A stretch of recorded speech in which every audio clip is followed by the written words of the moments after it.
Hello there and welcome again to the channel. I'm out here under the stars. Now, a couple of things. It's a brilliant night sky. There is not a cloud anywhere to be seen, but it's really windy, which is so annoying. And it's brought the chill factor right down. So the actual ambient temperature is about 10 degrees Celsius. But with that wind that's blowing, it's a lot less than that, let me tell you. So anyway, where am I? Well, I've arrived at the destination I showed you a couple of videos ago at the winding creek near the reservoir, and the Milky Way core is rising up there over in the eastern sky. Now it's about 2:30 in the morning. I've just arrived here at this location and the core is looking pretty good over there. So my intention is to grab a couple of compositions there. It's a little bit difficult because I'd like to be able to get on the other side of the river, but I can't. There's no crossings anywhere here. So I've just got to hedge my way around this side. But anyway, I'm going to get down there now and just check it out and see what I can capture. Now, when I was here the last time, which was only a few days ago, I got home and my feet and my ankles were absolutely killing me.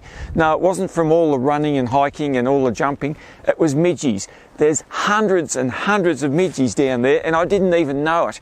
And yet, I found a few crawling up through my socks, and now I've got my legs and my ankles right up to my hips covered in midgie bites, and they are stinging like crazy.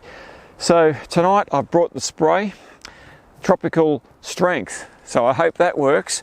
I'm going to give it a go. Trouble is, it's so windy out here, it's just blowing away. I'm hoping the wind actually blows the midges away from here and it doesn't get as bad as it was the other day.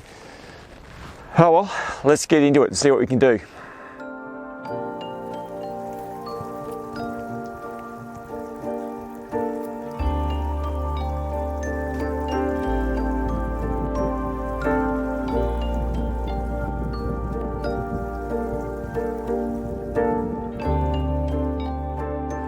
Okay, for my first composition, I've got the camera quite low down to the ground here for a number of reasons. One, to get away from the wind, try and steady it as much as I possibly can, but also the composition I'm after is to get the Milky Way core, which is coming down there behind me in the sky. Well, it's actually raising up in the sky, and this edge of the water here, I want to make sure I can get some of that. Now, you probably can't see it on the video here, but the water's winding around, and over the other side of the creek there, or the river, is a rock face. Now, I showed you this the other day when we came here in the daylight. On top of that, there's a few trees, and my method of shooting this is I'm going to be shooting 10 images and I'm going to stack them for noise reduction. So I'm using my Nikon Z6 with a 20mm f1.8 lens attached via the FTZ adapter, shooting 10-second shutter speeds at f2.8 at ISO 6400. Now, I'm a bit closer to Melbourne here than what I am often when I shoot, and I've noticed now that I'm here in the dark, I can see a fair bit of light pollution creeping in on the right hand side of my frame. So I've got to try and not overexpose too much, but I think the settings I've got there are pretty good. And then my next job is to do some light painting on the foreground. I want to make sure you can see these rocks and the edge of the water because it looks absolutely beautiful down here. So I'm doing about 3 or 4 light painted shots, stopping down my aperture to f5 and shooting. I'm still shooting at 10-second shutter speed, but the ISO is 500, so I get a much sharper foreground image by doing that. So let's see how that one comes out. Okay, so you can see here, this is the stacked images, so there's 10 of those, all good. Now the settings there, you can see quite clearly, 6400 ISO, f2.8, 10-second shutter speed. I shot this at white balance of 4500 Kelvin, and you can see the histogram here. There's a bit of light coming over there, but these histograms and these night images are not that reliable. Okay, now let's just have a look at the light painted images coming up. There we go. So you can see there, just on the side there, I've lit that rock, and I've tried to do it a few different ways, and I'm actually pretty happy with how they look. So the settings there you can see here, I've left the white balance the same. Remember, I've got a gel over my torch which helps balance that LED light out. ISO 500, f5, 10-second shutter speed, and I think that one's going to come up really, really well.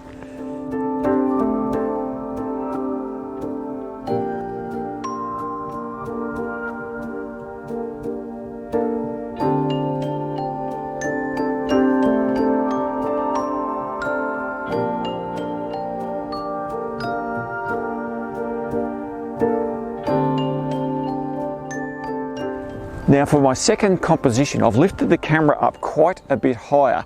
So in doing so, I had to make sure the legs are nicely spread. Because of this wind, I don't want the tripod wobbling around or shaking, but I wanted to try a little bit different exposure, so I've moved a bit further back from where I was before, along the river. So remember, this river curves around, it's got these real S-bends, which is quite the feature.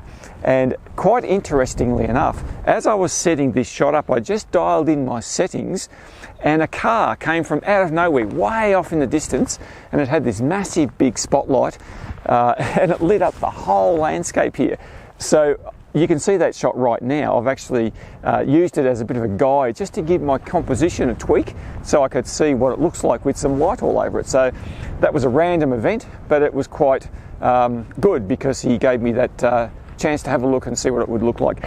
Nevertheless, then I've taken the shot. So I did the same thing as I did with the previous shot. I stacked 10 sky shots without any foreground lighting at all and stacked them for noise reduction. So I used Sequator software to do that, and I shot those also at 10-second shutter speed at ISO 6400 and f2.8 aperture on my f1.8 lens.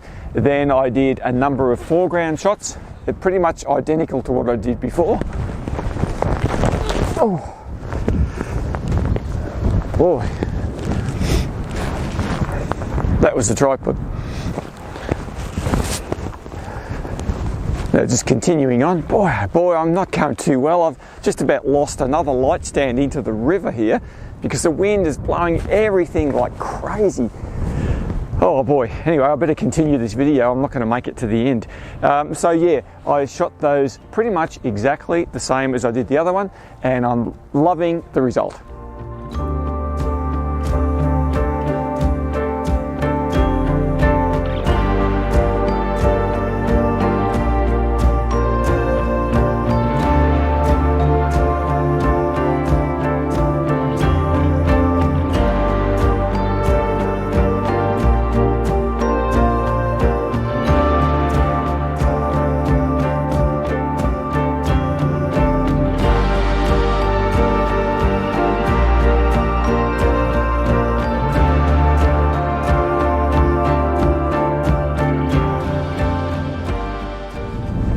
Now, as I've mentioned heaps of times in previous videos, I always use a oh, damn it, there's another one. Now, as I've mentioned quite a few times in pretty much all my videos, I use this remote control trigger to trigger the camera shutter. And this is the Yongnuo RF603. Really efficient, and I'm walking up and down this riverbank here, and no worries, even if I'm right around the other side and quite concealed from where the camera position is, it still works. You don't need line of sight, and a lot of triggers that are out there don't work very well when you don't have direct line of sight. So that's one of the things I love about this particular one, and I use it for just about everything. So here we are for our third and final composition for the night.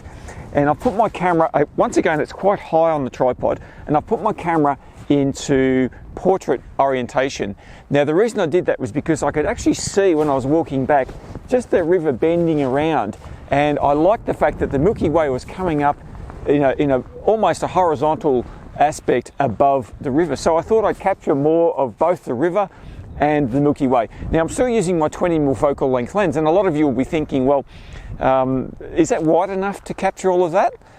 And the answer is yeah, I can capture it, no worries at all. So anyway, what I did there, I shot this pretty much the same as the other two shots with the 10 sky images for stacking, for noise reduction, f2.8, ISO 6400, 10-second shutter speed. So remember, I'm keeping that shutter speed short because I want to stack these and I want the least amount of interval between each of these shots, and that's what I'm doing with this. Then I did a number of light painted foreground shots. Look, pretty much exactly the same as what I did before, but one thing I did do different on this shoot, and that was I thought I might just try some extra long exposures so that I've got something to play with. And so what I did, I set my shutter to 2-minute exposures, and I took 3 of them at f3.2 at ISO 2500, and I took 3 of them and I want to stack them for the foreground, just ambient light. I didn't put any light painting in, and it's quite an interesting phenomenon when you do the extra long exposures. Now some of you are going to be asking me, well, how did you do the extra long exposure?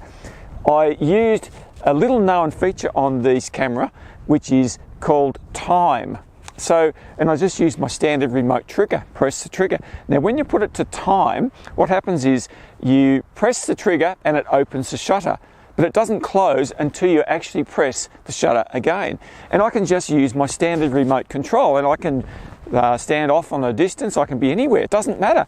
And I don't have to plug anything extra in. I don't need an intervalometer, I don't need any other thing plugged in except what I've already got plugged in there, which is my standard remote trigger, and that works a treat. So my plan is to blend all of those together, the ambient light, long exposures, the light painted foreground, and my stacked sky, and this is what it looks like.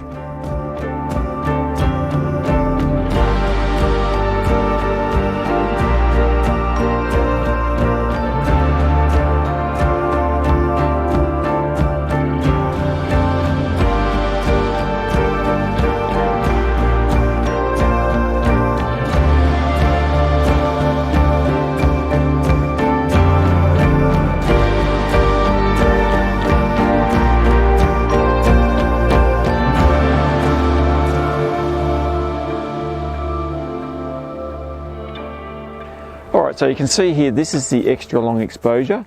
I took 3 of those. So zoom in on that and you can see the stars are trailing quite clearly.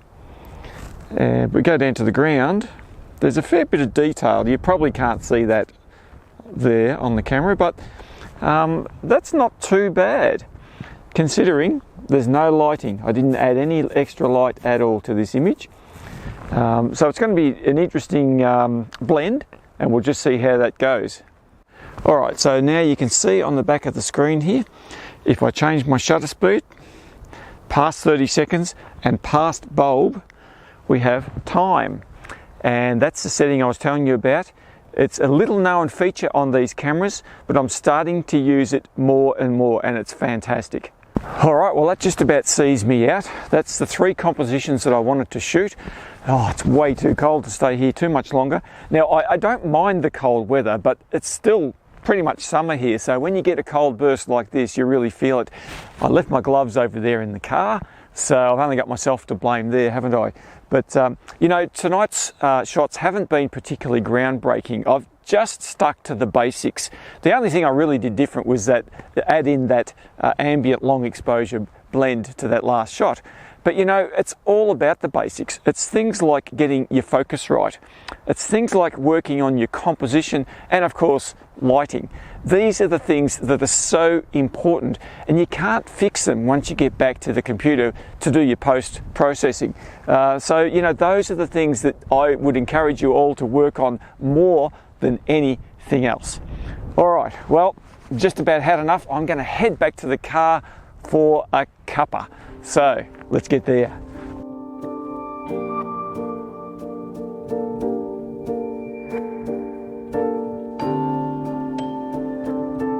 Yeah, happy with those. So just looking at the back of the screen here whilst I'm relaxing back here at the car, I'm a bit tired now. I'm really quite happy with what I've got with those compositions down there. So, but you know, first things first, I'll put the camera down, and now the number one priority for me is a cup of tea. So I've just poured that here now, and it's pretty cold. It's pushing about 4 o'clock in the morning, so that wind chill factor has kicked in. And but you know, cup of tea, a bicky, dunk the bickie, as I love to do. I'll tell you what, where else would you rather be? Well, that's about all I've got for you here under the stars on a somewhat blustery night. But nevertheless, I'm quite content with the images that I was able to capture tonight. So thanks once again for joining me. I really do appreciate that you take the time to watch the video and leave some comments down below. Always appreciate that. So until I see you guys, maybe under the stars, maybe out somewhere else, I really don't know where I'm going to be. I'm heading off on a bit of a holiday soon.